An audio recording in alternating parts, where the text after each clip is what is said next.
जय भीम, जय भीम, जय भीम, जय भीम, जय भीम। तू ही भीम है, तू ही बुद्ध है, तू ही भीम है, तू ही बुद्ध है।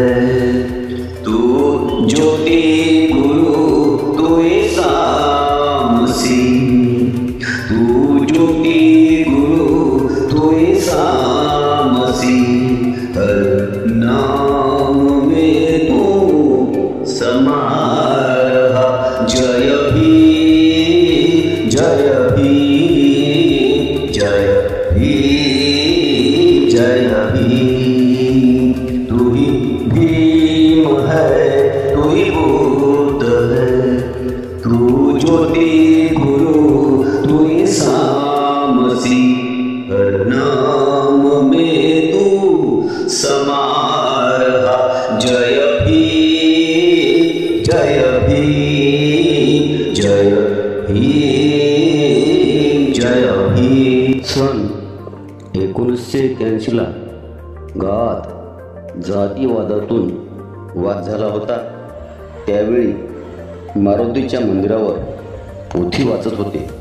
पोथी वाचायला नाथा मास्तर राहत असत। पोथी ऐकायला आपल्या बुद्धवाड्यातील काही महिला जात होत्या, परंतु वाद झाल्यामुळे पोथी ऐकायला जाणे बंद झाले। मग त्याला पर्याय म्हणून आम्ही आपल्या समाज मंदिरात बुद्ध आणि धम्मा या ग्रंथाचे वाचन करण्याचे ठरविले व वाचनाला सुरुवातसुद्धा केली। वाचन परसराम मेंबर तर कधी रतन सरकटे करीत असत व त्याचा अर्थ मी समजून सांगत होतो। ग्रंथ वाचन रात्री 12 वाजेपर्यंत चालायचे। आपल्या महिला मराठी समाजाच्या शेतामध्ये काम करण्याकरता जात असत। मराठी समाजाच्या महिला आपल्या महिलांना विचारत, तुमची पोथी फोडून कोण सांगते? त्यावेळी आपल्या महिला त्यांना सांगत, त्या गायबाईचं पोरगं। त्या म्हणत, बाई बाई, आमच्या पोथीपेक्षा तुमची पोथी लय चांगली आहे। पोथी वाचन करीत असतानाच मला शिक्षकाची नोकरी लागली करिता मला जाणे भाग होते। मी सप्टेंबर 1982ला अकोट येथे जीप विद्यालयात सेवेत रुजू झालो। मध्ये सुट्टी होती करिता मी गावी आलो। रात्री पोथी वाचायला मी गेलो असता असे कळाले की लाऊडस्पीकरचे दोन्ही युनिट कोणीतरी काढून नेले करिता बिना माईकनेच ग्रंथ वाचन चालू आहे। मग आम्ही सर्वांनी ठरवले, आजच्या दिवस सर्कसवाल्याचे युनिट आणू व त्याप्रमाणे युनिट आणले व ग्रंथ वाचनाला सुरुवात केली। ग्रंथामध्ये तथागतांनी कर्मावर आधारित लेखन केले। तेच लेखन आम्ही वाचू लागलो व वाईट कर्म केल्याने आपले कसे नुकसान होते हे पटवून सांगण्याचा प्रयत्न करू लागलो करिता तथागत म्हणतात, आपण जीवन जगत असताना पंचशीलीचं पालन करायला पाहिजे। प्राणी हिंसा करू नये, चोरी करू नये, व्यभिचार करू नये, खोटे बोलू नये, मद्यपान करू नये। आपल्या येथील घटना पाहिली असता समाज मंदिरात ग्रंथ वाचन चालू असताना कोण्यातरी इसमाने आपल्या लाऊडस्पीकरचे दोन्ही युनिट काढून नेले। म्हणजे याचा अर्थ काय झाला? त्याने चोरी केली। चोरी करणे हे वाईटच कर्म आहे आणि हे केल्यानंतर त्याला त्याचं फळ वाईटच मिळणार आहे। वाईट कर्म करते वेळेस आपल्याला बरे वाटते, परंतु त्याचे परिणाम आपल्याला भोगावेच लागतात। रात्रीचे 12 वाजेपर्यंत कर्मावर उहापोह केल्यानंतर युनिट नेणाऱ्याला तथागतांनी सद्बुद्धी दिली आम्ही घरी गेल्यानंतर रात्री कधी युनिट आणून ठेवले याचा पत्तासुद्धा लागला नाही. सकाळी महिला विहिरीवर पाणी भरण्याकरता आल्या असता त्यांनी ते युनिट पाहिले. पूर्ण बुद्धवाड्यात वार्ता पसरली. युनिट आणून ठेवले. तामसी हे गाव मामाचे असल्याकारणे सर्व मंडळी माझी मेवणे होते व त्यांच्या पत्नी माझ्या बहिणी. त्या म्हणू लागल्या, बाई, आमचा भाऊ आला म्हणूनच ज्याने युनिट नेले होते त्याने आणून दिले. त्यावेळी आम्ही तिथेच होतो. मी म्हणालो, बाई, तसे नाही. युनिट नेणाऱ्याला पश्चाताप झाला. त्याला त्याची चूक कळाली व ती बुद्धी त्याला तथागत बुद्धानेच दिली आणि म्हणून त्याने आपले दोन्ही युनिट आणून दिले. आपण चांगले कर्म केले तर चांगलेच फळ मिळते. जीवन सुखमय होते. करिता बुद्धाने दानाला महत्त्व दिले आहे. दान करणे हे कुशल कर्म आहे. बुद्धाचे हे वचन ऐकून बरेच बुद्ध उपासक प्रभावित झाले होते. ग्रंथ वाचन चालूच होते. ग्रंथ वाचनानंतर सर्व बुद्धवाड्यातील सर्वांनी धम्मदान देऊन सर्वांना भोजनदान दिले. मला मात्र त्या समयी उपस्थित राहता आले नाही.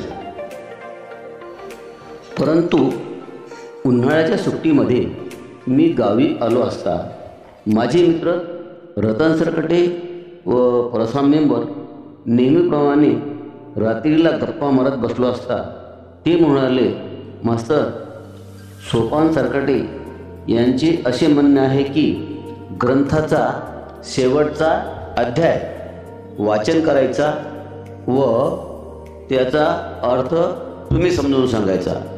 ग्रंथ वाचन समाप्ती करायची आणि संपूर्ण बौद्धवाड्याला मी स्वतः भोजनदान देणार आहोत. असे सोपान मारुती सरकटे यांचे म्हणणे आहे. मी त्यांना म्हटले, हे तर अतिशय कुशल कर्म आहे आणि हे त्यांनासुद्धा कळाले. चला तर आपण तसे नियोजन करूया व तसे नियोजन करून बुद्ध अँड हिज धम्मा ग्रंथ वाचनाचा दिवस ठरविला. त्या दिवशी संपूर्ण बौद्धवाड्यातील महिला सकाळीच स्नान करून बुद्ध मंदिरात जमा झाल्या व स्वयंपाकाची तयारी चालू झाली व तसेच पुरुष वर्ग आपापले काम करीत आहेत. कोणी भाजी चिरण्याचे काम करत आहेत तर कोणी वरण भात याची तयारी करत आहेत आणि त्याचप्रमाणे इकडे ग्रंथ वाचनसुद्धा चालू आहे. आणि ठरल्याप्रमाणे ग्रंथ वाचन झाले व त्यानंतर सर्व बौद्ध उपासकांनी उपासिकांनी आनंदाने भोजन घेतले आणि या संपूर्ण भोजनदानाचा खर्च सोपान मामा यांनी केला. एवढेच काय, रात्रीला नागठाणा येथील कलापथ कार्यक्रमाचं आयोजन करून आनंदी आनंद चौकडे अशा प्रकारे वातावरण आहे. आणि हीच तथागत बुद्धाची शिकवण आहे. भवतु सब्ब मंगलम.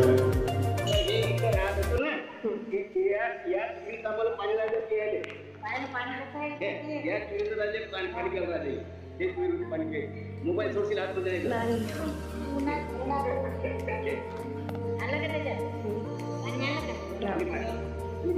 पाणी आणि त्यावेळेस ते जे विरोधी नाही हे जे बांधकाम नाही हे पूर्ण बांधकाम वरचं नवीन आहे आणि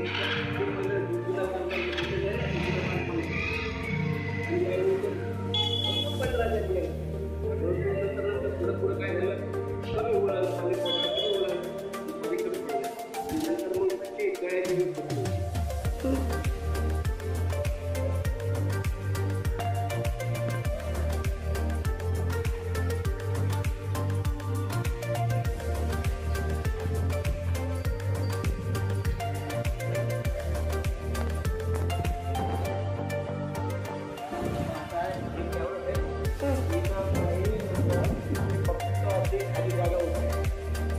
आणि स्मशानभूमीचं इथं वापर करतो.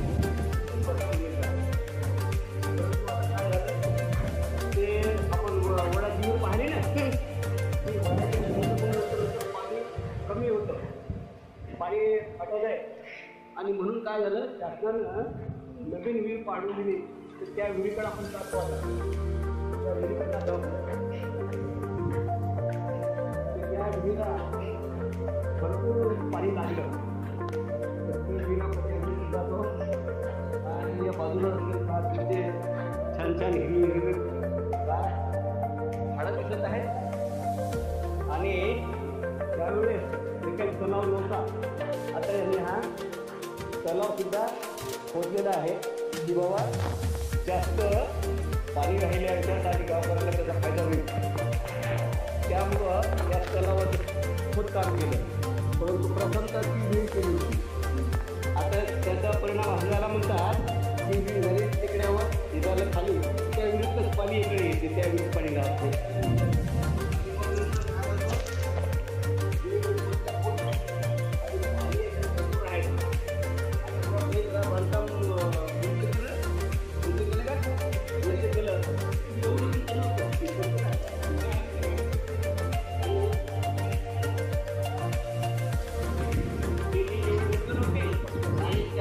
पाणी होतं ना, जे असं काढायला लागत आहे ते तर फुल कमी झाले, फुल झाले. आणि आम्ही एकदा पुढे टाकल्या की वर निघायचं काम. आधी पोहा पाठवून पोहा, आधी पोहा पाठवून पोहा, सारखं खतच नाही. जोपर्यंत आम्ही वर काही निघत नव्हतो. आणि फक्त आमच्या शरीर बघायच्या कोण जास्त वर पोहोचतो, अशा आमच्या शरीर लागायच्या, अशा शरीर लागायच्या. म्हणजे अशी आमची विहीर आहे. आणि हे सांगण्याचं कारण काय माहिती आहे का, की माझं लग्न होईपर्यंत आणि लोक लागेपर्यंत याच गावात राहतो. आणि मग इथलं पाणी सुद्धा यायला घातलं वापरायचे. त्यासाठी हे विहीर दाखवलं आहे. आता ही विहीर, आता मी वाशिमला राहतो. तुमचं नाव सांगा एकदा.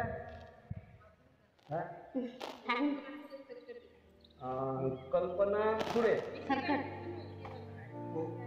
अरे बाबा बाबा बाबा, सारे लोक घुसले हो माझ्या घरा, माझ्या घरा.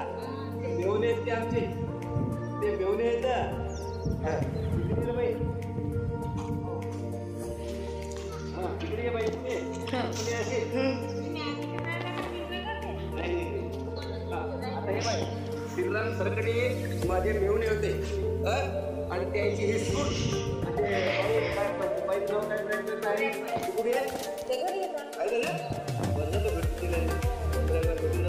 आणि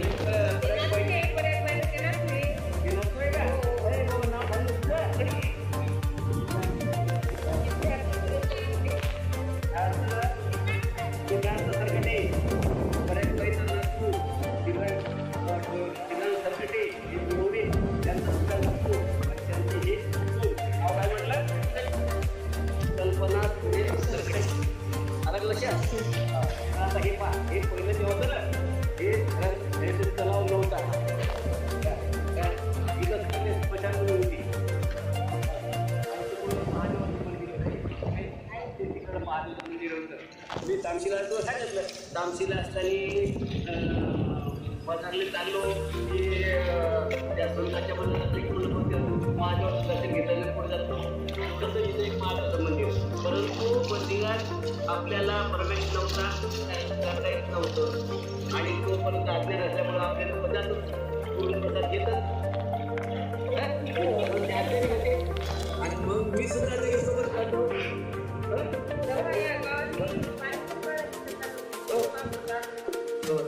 पाणी घ्यायला होतं. त्याच्यामुळे बाबासाहेबांच्या कॉलेजमध्ये औरंगाबादला गेलो, त्यावेळेस मला समजलं की आपण पुण्यात मंदिरात आहे आणि पुण्यात जेव्हा दर्शन घ्यायचं नाही. बाबासाहेबांनी जमा केला आहे, तो बुद्धाच्या मार्गाने चला आणि 22-25 पालन करा. परंतु अजूनही आपले काही महाराष्ट्र आहेत, अजूनही काही महाराष्ट्र असे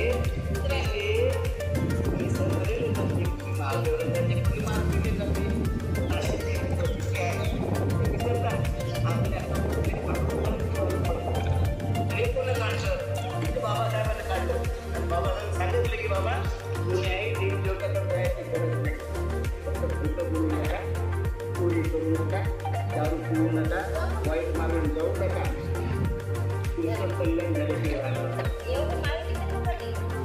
एवढी माहिती अशी आहे की हे मी काउन्सिलर राहतो इथं राहतो काय बोलताय?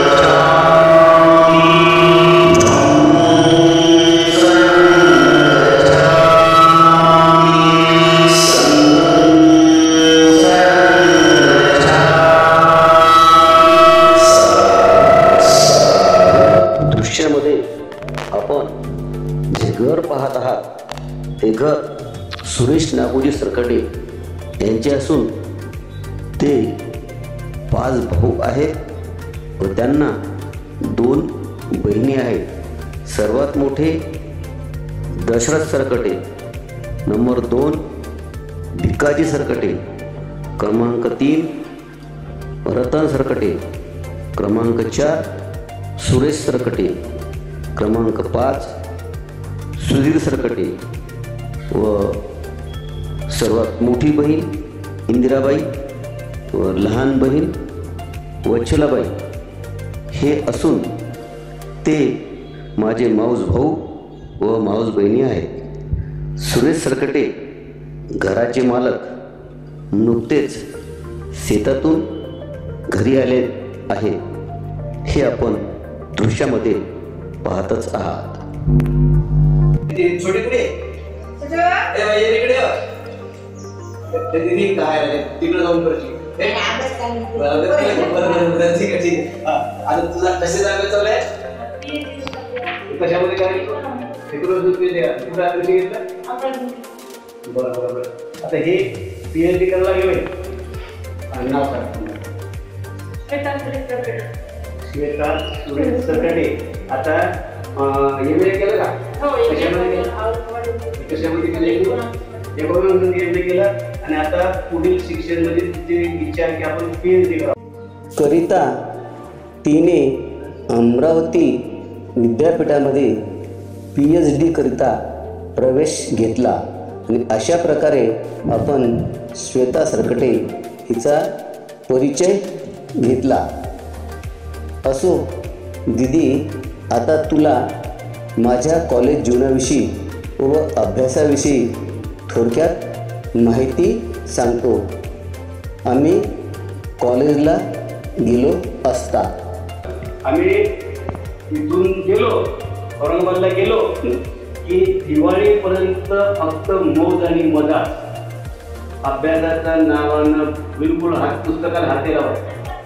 फक्त टाईट कपडे घालायचे, ईद करायचे आणि एक लेटर बुक हातात घ्यायचं आणि रेप राईट करत फक्त कॉलेजमध्ये जायचं आणि पूर्ण बिल्डिंगला एक चक्कर मारायची.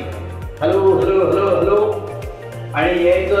त्यावेळेस गार्डन मोठाला होता, त्या गार्डनमध्ये बसायचं आणि थोडं घ्यायचं आणि मग रूमवर जायचं. आणि मग संध्याकाळ झाली, नवीन पिक्चर लागला की पहिला पिक्चर पाहायला गेला पाहिजे पहिल्याच दिवशी. ते काही नाही आणि आमच्या ग्रुपच्या ग्रुप तयार किती जर समजा गर्दी असली त्या गर्दीतून आम्ही तिकीट काढायचं आणि पिक्चर पाहायचं. आणि मग दिवाळीपर्यंत हा पिरियड सतत चालू राहायचा. एकदा दिवाळी घरी आलो, घरून दिवाळीला गेलो की मग कुठंच लक्ष राहणार नाही. दिवसभर जंगलमध्ये जायचं. विद्यापीठच्या गेट लावून जंगल होतं, वाळ्याच्या लावून होतं. ते आता खूप ते विस्तार झाला तर पूर्ण लावून होतं. त्या रेतीमध्ये जायचं, थंडगार सगळ्याची लुंगी लावून जायचं, आठवड्यात झोपायचं, दिवसभर वाचन करायचं, दिवसभर वाचन करायचं आणि संध्याकाळी घरी आले, जेवण वगैरे केलं, पुन्हा लुंगी लावली की सरळ जायचं तुझा कॉलेज मिळेल कॉलेजमध्ये. तिथं रात्रभर जेवढ्या वाचून 12 वाज 2 वाज किती वाज अभ्यास करायचा. पुन्हा पाहिजे उठले रूमवर यायचं, चहा पाणी घेतलं, जेवण खाऊन केलं की पुन्हा जंगलमध्ये जायचं. संध्याकाळी जेवण खाऊन गेले की पुन्हा रात्री कॉलेजला जायचं. अशा प्रकारे सतत अभ्यास आणि अभ्यासाचं टेक्निक आम्हाला समजलं होतं की बुवा अभ्यास कसा करायचा, काय करायचं. त्याच्यामुळं आम्हाला ते काही परीक्षा म्हणजे काहीच वाटायची नाही. म्हणजे आम्हाला पेपर असा म्हणजे कठीण आहे हे म्हणजे आमचा हे विषयच नव्हता. परंतु शेवटी काय झालं, फायनलला असताना आमचा असाच करत दिवाळीपर्यंत काहीच करायचं नाही, दिवाळीनंतर अभ्यास करायचा. परंतु त्या वर्षी फायनल त्या वर्षी वॉटर स्केर्सिटी झाली, म्हणजे पाण्याचा दुष्काळ पडला आणि विद्यापीठानं जे परीक्षेचा मार्च एप्रिलचे काय असते त्याच्या अगोदर परीक्षा जाहीर केला आणि मग आम्ही बसलो. त्याच्यात तेवढा अभ्यास होण्यास शक्य नाही झालं आणि परीक्षा आली. मग नापास झालो आणि मग नापास झाल्यामुळं त्या BA इकॉनॉमिक्समध्ये जे पर्सेंटेज पाहिजे होतं ते पर्सेंटेज मिळालं नाही आणि पर्सेंटेज न मिळाल्यामुळं मला MA ला ॲडमिशन घेतलं नाही. इकॉनॉमिक्स मला करता आलं नाही. मग आता घरी काय करता राहू, तामशीला राहून गेलं लोक शेतात काम करायला जायला, इकडे जायला तिकडे जायला. मग काय करायचं आता, मग पालीमध्ये MA साठी ॲडमिशन तिथं राहिलं. MA करता काय झालं, मग एक दिवस आम्ही सिटीमध्ये फिरायला आलो. फिरायला एक माझा मित्र असेच पांढऱ्या घातलेली अटासूस घातलेला, खूप मस्त मैदानावर चक्कर मारायला. आणि मला पहिल्यापासून हाऊस रनिंग करण्याची व्हायची इथं असताना आणि रनिंग करण्याची तो काय करणार काय तू, अरे म्हणजे हे क्रिकेट कॉलेज आहे म्हणजे आणि त्याचा काय फायदा काय सांग. मी शिक्षक पण ते ठरवलं, त्याला सोडून दिलं, ठरलं मामाट सोडून घेतलं. आपल्याला शिक्षक क्रिकेटच करायचं बसून त्या कॉलेजमध्ये माडवाडा संस्कृत तिथे मारवाडी समाजात पूर्वी नावाचा पोरगा भेटला वाशिमला. अरे नमस्कार कुठं असतं म्हणून वाशिमला असतं मी वाशिमला असतो. मग अरे म्हटलं बाबा मला हे इच्छा बघलं माझी, कारण आपले गावचेच प्रिन्सिपल आहेत, तरी व्हाईस प्रिन्सिपल उलटकर त्याची भेटतो तुम्हाला. लगेच आम्ही गेलो. सर आपल्या वाशिमचे आहे आता वाशिमचं कुठलं त्याला बरं वाटलं. त्यांनी माझी चौकशी केली गावाकडले कसे बसले काय सर मला बिपट करायची माझी इच्छा. ठीक आहे म्हणजे काय झालं, उन्हाळ्यात तुम्ही परीक्षेवर झाले, उन्हाळ्यात या पासपोर्ट घेऊन जा आणि तुम्ही मग फॉर्म भरून घ्या. ठीक आहे. त्यानुसार गेलो मी तिथं, फॉर्म घेतला, भरून दिला आणि त्यांचे जे टेस्ट होत्या त्या सर्व टेस्टमध्ये बिलकुल पहिले रनिंगमध्ये पहिला, दलमध्ये पहिला, गुडबशामध्ये पहिला, सर्व पहिलाच पाहिजे. काय पाहायचं काम नाही. उलट म्हणे आमच्या कॅन्डिडेट काही पाहायचं काम नसते, तर सिलेक्शन झालं म्हणजे लग्न लावायची गोष्टच नाही रनिंगमुळे. म्हणजे सर्व शेतीवर पाहिलं, सूर्यनमस्कार असेच हात ठेवला जमिनीवर मारायला सुरुवात केली. चालले मोजणं एका लाईनमध्ये सर्व उभे केले अशा लाईनमध्ये. दंड खास पहिला होता आणि मी आमच्या दोघांचे डिप्स सारख्या मारणं सुरू होतं, बोलणं सुरू. ते बोलणारे कटाळ्यामध्ये उठून वेळा बाबा बंद झाला, उठून वेळा बंद झाला. अरे अशा प्रकारे माझं क्रिकेटमध्ये सिलेक्शन झालं आणि मग मी क्रिकेट करून 1980ला औरंगाबादून परत आलो वाशिम तामशी. तामशीची कहाणी आहे म्हणून तामशीची कहाणी सुरू आहे. दृश्यामध्ये आपण जे घर पाहत आहात हे घर सुरेश सरकटे यांचे मोठे भाऊ रतन सरकटे यांचे असून दृश्यामध्ये त्यांच्या पत्नी आपण पाहत आहात. आता आपण आलो आहोत माझे मोठे मामा कसू डोंगरदेवे यांच्या घरी. हेच ते घर असून पडझड झालेले आहे. बाजूला लहान मामा निवृत्ती डोंगरदेवे यांचे घर असून ते सुद्धा पडझड झालेलेच आहे. ते आपण पाहता परागबाई सरकटे, ती माझी बहीण असून श्रीराम डोंगरदेवे यांची पत्नी आहे. ती कुटुंबासह येथे राहते. हे जे घर आपण पाहत आहात ते घर मोठे मामा कचू डोंगरदेवे यांचा मोठा मुलगा आनंद डोंगरदेवे यांचे असून त्यांचे अपघाती निधन झाले. दरवाजामध्ये हिरवी साडी नेसलेली जी बाई आपण पाहत आहात ती आनंदा डोंगरदिवे यांची पत्नी असून माझी बहीण आहे. ती सुद्धा परिवारासह येथे राहते. तिच्यासोबत बसलेल्या तिच्या मैत्रिणी किंवा नातेवाईक आहेत. पुढे आल्यानंतर नाथा डोंगरदिवे यांचे राहते घर असून दृश्यामध्ये त्यांच्या पत्नी दिसत असून ती सुद्धा माझी बहीणच आहे. पुढे जाताना रस्त्यामध्ये सुखदेव डोंगरदिवे यांची भेट झाली. काही अंतरावर दुसऱ्या गल्लीमध्ये आलो असता माझी मेव्हणी जिजाबाई इंगळे व तिचा पती विश्वनाथ इंगळे दृश्यामध्ये आपण पाहतच आहात. दृश्यामध्ये आपण पाहत आहात रामचंद्र मामा, ते हरिभाऊ सरकटे, किसन सरकटे, निवृत्ती सरकटे यांचे मोठे भाऊ आहेत व त्यांना त्यांच्यापेक्षा मोठे नारायण सरकटे भाऊ होते. विद्यार्थी मित्र हो, आता आपण आलो आहोत भीमराव गणपत सरकटे यांचे घरी, जे की ते माझे मेहुणे असून आम्ही औरंगाबाद येथे शिकायला सोबतच होतो. ते शिक्षक पदावरून तोंडगाव येथून सेवानिवृत्त झाले असून परिवारासह तामसी या गावीच राहतात. दृश्यामध्ये त्यांची पत्नी व मुलगी दिसत आहे. त्यांना 2 मुले व 3 मुली आहेत. आता आपण आलो आहोत ज्या ठिकाणी मी माझ्या लग्नानंतर राहत होतो त्या ठिकाणी. ही पडीक जागा निंबाजी सरकटे यांच्याकडून मी घेतली होती. ही जागा कशी घेतली याचा थोडक्यात इतिहास मी लग्न होईपर्यंत शाळेजवळच मावशीच्या जागेत राहत होतो.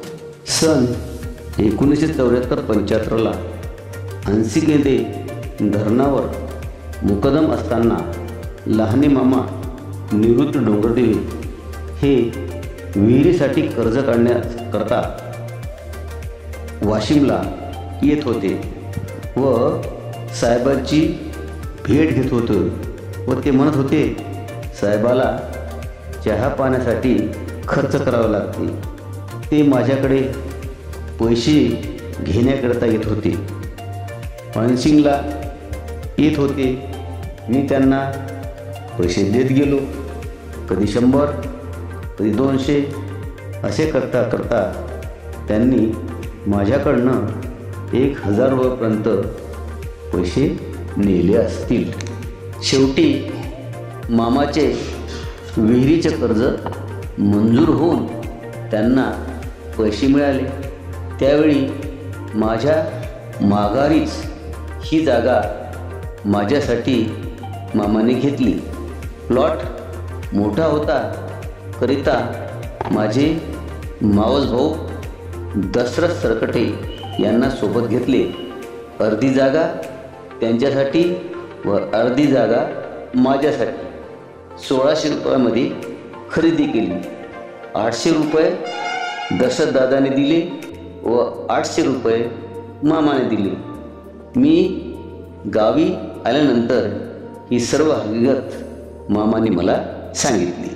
काही दिवसांनी दशरथदादा मला म्हणाले, मास्तर मला तर भरपूर जागा आहे, ही जागा तूच ठेव. मी म्हणालो ठीक आहे. ते म्हणाले आपण जागा 800 रुपयात घेतली, तू मला 1000 रुपये दे. मी म्हटले ठीक आहे. मी दादाला 1000 रुपये दिले व पूर्ण प्लॉट मी घेतला. आम्ही पती पत्नीने मिळून मरीमायच्या ढवाची माती आणून भेंड्या पाडल्या व इथे घर बांधले व या घरात सन 1988पर्यंत राहिलो आणि पुढे वाशिमला राहावयास आलो. जातेवेळेस पुढे दृश्यामध्ये गावातील मंडळी पाहत असून बनियनवर जे आहेत ते माझे मेहुणे रामजी सरकटे हे आहेत. त्यानंतर रामजी सरकटेचे घर असून दृश्यामध्ये त्यांच्या पत्नी म्हणजेच माझी बहीण आपण पाहत आहात. आता आपण जीवनपटाच्या दुसऱ्या भागाविषयी तामसी येथील संपूर्ण चित्रीकरण करून वाशिमला जात आहोत. रस्त्याच्या उजव्या बाजूला जी शेती व आंब्याची झाडे आपण पाहत आहात, या झाडाखाली आम्ही उन्हाळ्याच्या सुट्टीमध्ये अभ्यास करण्याकरता येत होतो.